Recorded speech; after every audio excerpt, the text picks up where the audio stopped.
السلام علیکم محترم معلومات۔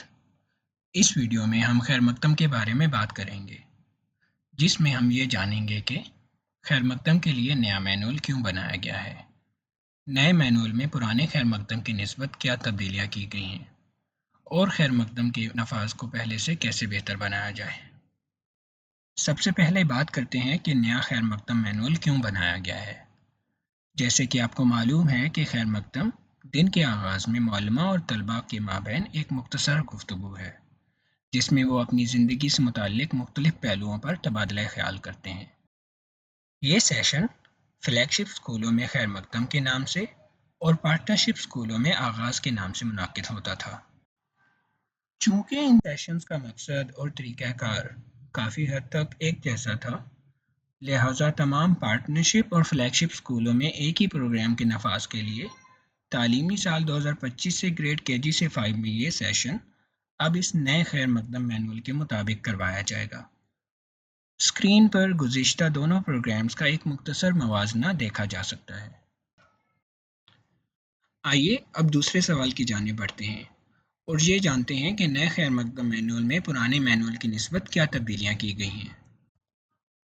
اسکرین پر گزشتہ خیر مقدم اور آغاز اور نئے خیر مقدم کے مراحل کا موازنہ دیکھا جا سکتا ہے۔ نئے خیر مقدم کے مراحل آپ خیر مقدم مینول کے صفحہ نمبر 2 پر بھی دیکھ سکتے ہیں۔ نئے خیر مقدم کے 3 مراحل ہیں۔ پہلے مرحلے میں معلمہ اور طلبہ ایک ساتھ ایک دائرے کی صورت میں چٹائی پر یا کرسیوں پر بیٹھتے ہیں۔ معلمہ یا سہولت کار سب کو سلام کرتا ہے اور پھر سرگوشی میں سب اپنے لیے کوئی مختصر دعا پڑھتے ہیں۔ اس کے لیے 1 منٹ کا وقت مختص ہوتا ہے۔ پھر دوسرے مرحلے میں معلمہ اور طلبہ کسی موضوع پر اپنے تجربات اور خیالات کا اظہار کرتے ہیں یا مل کر کوئی کھیل کھیلتے ہیں۔ اس مرحلے کے لیے 12 منٹ کا وقت مختص ہے۔ دوسرے مرحلے میں آزادانہ گفتگو کرنی ہے یا کھیل کھیلنا ہے۔ اس کا انتخاب معلمہ اور طلبہ مشاورت سے کرتے ہیں، اور معلمہ اس بات کا خیال رکھتی ہیں کہ لگاتار صرف کھیل یا آزادانہ گفتگو نہ ہو رہی ہو، بلکہ کبھی آزادانہ گفتگو ہو اور کبھی کھیل کی سرگرمی انجام پائے۔ یاد رہے کہ خیر مقدم کا ایک بنیادی مقصد معلمہ اور طلبہ کے درمیان باہمی تعلق کو مضبوط کرنا ہے، اور یہ مقصد معلمہ اور طلبہ کا آپس میں اپنی زندگی کے تجربات اور واقعات شیئر کر کے بھی حاصل ہو سکتا ہے، اور مل کر کھیل کھیلنے سے بھی۔ اس مرحلے کے لیے تفصیلی طریقہ کار مینول کے صفحہ نمبر 7 پر دیا گیا ہے۔ آزادانہ گفتگو یا کھیل کی سرگرمی کے بعد تیسرے مرحلے میں اچھی باتوں یعنی شکریہ ادا کرنا، معافی مانگنا یا تعریف کرنا وغیرہ کے ساتھ خیر مقدم کا اختتام کیا جاتا ہے۔ تیسرے مرحلے کے لیے 2 منٹ کا وقت دیا گیا ہے۔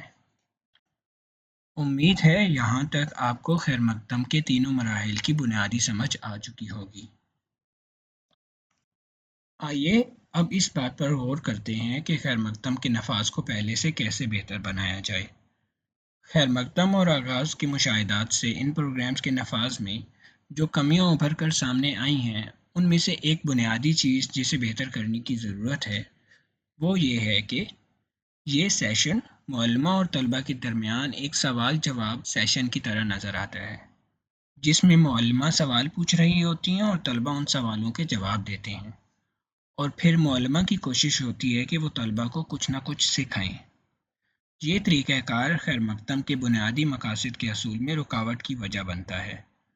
یاد رہے کہ خیر مقدم کا مقصد طلبہ کو کچھ نیا سکھانا نہیں ہے، بلکہ طلبہ اور معلمہ کو ایسے مواقع فراہم کرنا ہے جس میں وہ ایک دوسرے کو بہتر طریقے سے جان سکیں اور ان کے درمیان باہمی تعلق مضبوط ہو۔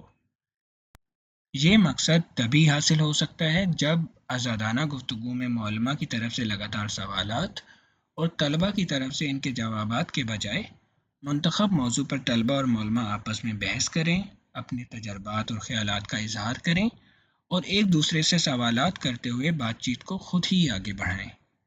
یعنی آزادانہ گفتگو اس طرح نظر آنی چاہیے جیسے چند دوست آپس میں کسی موضوع پر گفتگو کر رہے ہوں۔ اس بارے میں تفصیلی ہدایات خیر مقدم مینول کے صفحہ نمبر 7، 8 اور 9 پر دی گئی ہیں۔ ایک اور اہم ہدایت جس پر عمل کرنا ضروری ہے وہ یہ ہے کہ معلمہ طلبہ کو موقع دیں کہ وہ خیر مقدم سیشن خود لیڈ کریں۔ اس کو یقینی بنانے کے لیے معلمہ ہر خیر مقدم سیشن کے اختتام پر اگلے خیر مقدم کے لیے طلبہ سے پوچھ لیں کہ آنے والے خیر مقدم سیشن کو کون لیڈ کرے گا۔ ان کی حوصلہ افزائی کریں اور جو طالب علم رضاکارانہ طور پر لیڈ کرنا چاہے اسے لیڈ کرنے کے بارے میں رہنمائی کریں۔ اس بارے میں تفصیلی ہدایات خیر مقدم مینول کے صفحہ نمبر 3 پر دی گئی ہیں۔ اس ویڈیو کا اختتام کرنے سے پہلے آئیے ایک دفعہ اس مینول کے مختلف حصوں کی ترتیب کو سمجھ لیتے ہیں۔ سب سے پہلے خیر مقدم کا تعارف ہے۔ اس حصے میں خیر مقدم کے بنیادی تصور، اس کا تعارف، مقصد اور اہمیت پر بات کی گئی ہے۔ اس کے بعد خیر مقدم کے مراحل کو ایک تصویری شکل میں دکھایا گیا ہے۔ پھر خیر مقدم کی تیاری کے لیے اہم نکات کے بارے میں تفصیل سے بتایا گیا ہے، جیسے کہ خیر مقدم کا سیشن کیسے کروانا ہے، کون کروائے گا، کہاں کروانا ہے، طلبہ کی شمولیت کو کیسے بہتر بنانا ہے اور کن اہم باتوں کا خیال رکھنا ضروری ہے۔ ان اہم نکات کے بعد خیر مقدم کے ہر مرحلے کا تفصیلی طریقہ کار دیا گیا ہے۔ ہم امید کرتے ہیں کہ اس ویڈیو سے آپ کو نئے خیر مقدم کے بنیادی پہلوؤں کو سمجھنے میں مدد ملی ہوگی۔ خیال رہے کہ آپ خیر مقدم کو صحیح طریقے سے تبھی نافذ کر پائیں گے جب آپ اس مینول کو تفصیل سے پڑھ کر سمجھیں گے۔ اپنا اور طلبہ کا خیال رکھیے گا۔ اللہ حافظ۔